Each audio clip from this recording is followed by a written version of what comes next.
سخنگوی وزارت امور خارجه ایران گفته است مسائل ایران با تاجیکستان مسائل خصوصی است، باید از طریق مذاکرات حل و فصل شود.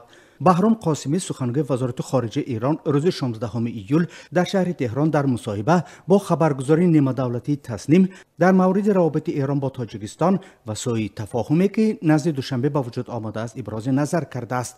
و گفته است در اینکه برخی کشورها در منطقه تلاش دارند تا روابط کشورهای منطقه را با ایران دچار مشکل کنند تردید نیست و این اقدامات علیرغم تلاش‌های ایران برای اینکه چنین نشود دنبال می شود. تصور می کنم تاجیکستان به هر دلیلی نسبت به ایران دچار سوء تفاهم شده است و دیگران هم سعی دارند این نگرانی ها ایجاد کنند، ولی ما تاجیکستان را کشوری می دانیم با ما بسیار نزدیک است و به سرنوشت آن اهمیت می دهیم. در همین حال سیف الله سفروف معاون اول رئیس مرکز تحقیقات استراتژی تاجیکستان برای آزادی گفت یگان کشور منطقه در این کار دخل ندارد و یگان کاری نکردند که مناسبت ما به ایران و ایران شده باشد.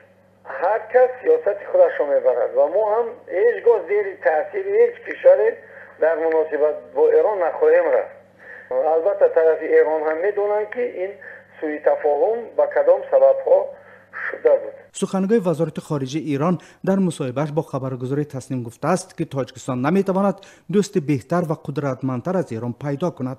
و در این راستا به دولت آقای رحمان تاکید کرده است که این پیام به شخص آقای رحمان است که در مناسبات منطقوی میتواند متحد ایران باشد.